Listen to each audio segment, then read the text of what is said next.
नमस्कार, मी शोभना मच्छाडो. वसई किचनमध्ये आपलं मनापासून स्वागत.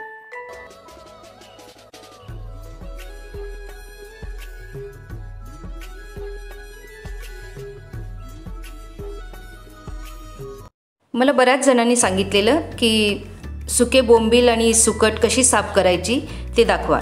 तर आज आपण इथे सुके बोंबील आणि सुकट कशी साफ करायची ते पाहणार आहोत. वसईमध्ये घरोघरी पावसाळ्यासाठी ही सुकी मासली आम्ही साठवून ठेवतो. जानेवारी महिन्यामध्ये ही मासली आम्ही घ्यायला सुरुवात करतो. परंतु जानेवारी महिन्यामध्ये थोडासा पाऊस पडला, त्यामुळे सुकी मासली पावसामुळे खराब होऊ शकते आणि कोळी बांधवांचं सुद्धा खूप नुकसान झालं. त्यांची सुकलेली मासली खराब झाली.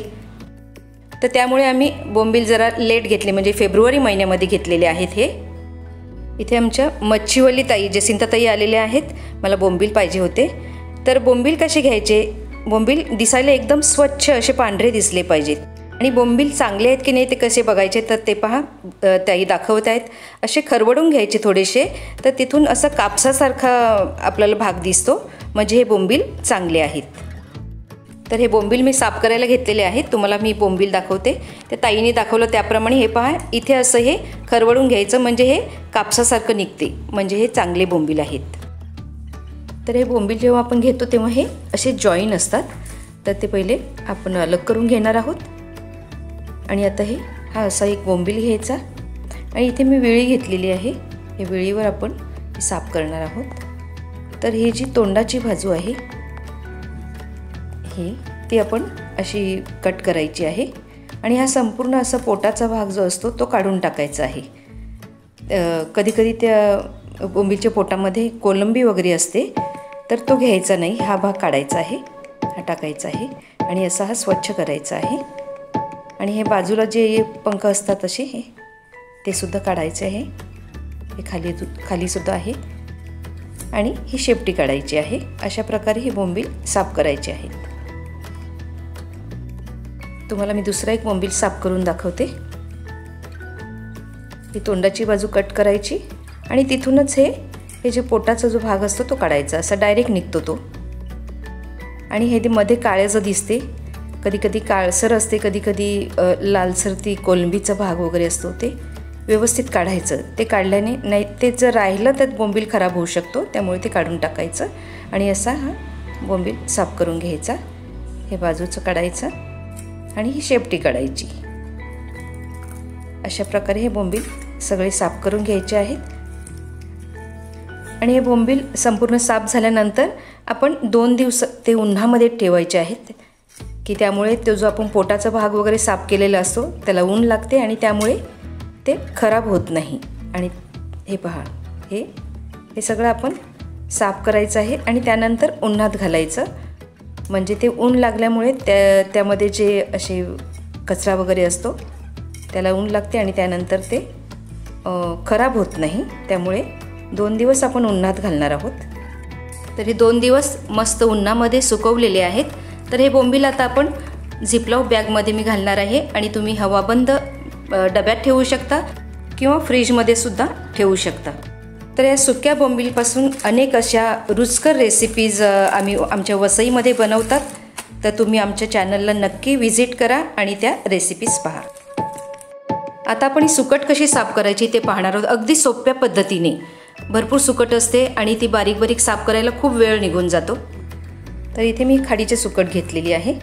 तर ही व्यवस्थित ह्याचा कचरा वगैरे असेल तर साफ करून घेतलेला आहे. आणि ही आता उन्हामध्ये आपण वाळत घालणार आहोत.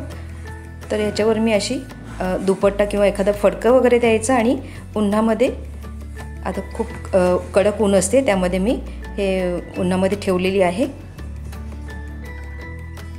3-4 तास उन्हामध्ये ठेवलेली आहे. आणि जोपर्यंत कडक ऊन आहे तोपर्यंतच ती उचलून आणायची आहे, नाहीतर त्याला मुंग्या वगैरे येतात, लाल मुंग्या येतात त्यासाठी. तर आता ही छान मस्त सुकलेली आहे. हे पहा, छान सुकलेली आहे. तर आता काय करायचं, ही जास्त सुकट असते ती साफ कशी करायची, तर माझ्या आजीने जे सांगितलेलं ते तुम्हाला आज मी दाखवणार आहे, ती ट्रिक दाखवणार आहे. तर अशी एक फडकं घ्यायचं. इथे मी हा दुपट्टा घेतलेला आहे आणि त्यामध्ये ही सगळी सुकट घातलेली आहे. छान मस्त ऊन लागलेलं आहे, चांगली एकदम कडक झालेली आहे।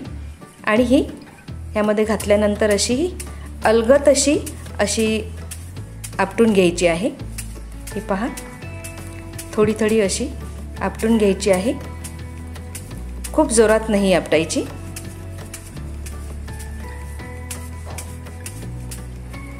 उन्हात मस्त सुकलेली आहे, त्यामुळे हे पहा छान खळखळ असा आवाज येतो आहे। तर आता ही एवढी सुकट आणि अगदी 2 मिनिटांमध्ये कशी साफ होते ते आपण पाहणार आहोत। मी तुम्हाला आता दाखवते आहे। हे सुकटीचं जे तोंड असते तो भाग आणि शेपटीचा भाग, हा पहा खाली सगळं हे दिसते आहे, सगळं निघालेलं आहे। आपली सुकट छान साफ झालेली आहे। अगदी मध्ये मध्ये सुकट राहिलेली आहे, त्याची तोंड वगैरे ते आपण असे मध्ये मध्ये अगदी 3-4 असे राहिलेले आहेत, ते आपण शोधून ते हाताने साफ करू शकतो। हे पहा, बाकी सगळी सुकट छान अशा पद्धतीने साफ झालेली आहे, अगदी झटपट अशी साफ होते।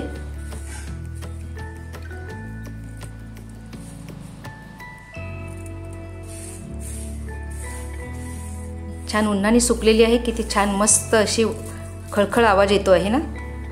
आता आपण ही सगळी सुकट हे सूप आहे, ह्या सूपामध्ये घालणार आहोत। आणि तुम्ही आता पाहणारच आहात की आपली सुकट किती चांगल्या प्रकारे ही साफ झालेली आहे।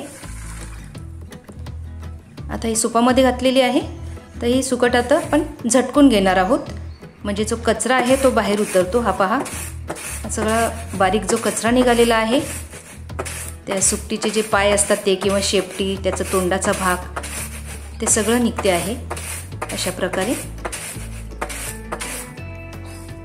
हे पहा, आणि हे जो कचरा जो जरा मोठा आहे तो असा साईडला आलेला आहे, आणि ही सुकट आपल्याला छान मस्त अलग मिळालेली आहे।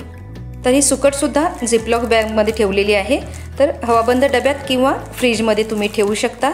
आणि ह्या सुकटीची सुद्धा मी रेसिपी दाखवलेली आहे, तुम्ही नक्की पहा। अशा प्रकारे सुक्की मासली अगदी सोप्या पद्धतीने साफ कशी करायची आणि ती साठवून ठेवायची हे तुम्हाला दाखवलेलं आहे। तर ह्या पद्धतीने तुम्ही ही साठवून ठेवा, आणि मी खाली लिंक देते, त्याप्रमाणे ह्या रेसिपीज तुम्ही नक्की बनवा, विशेषतः पावसाळ्यामध्ये।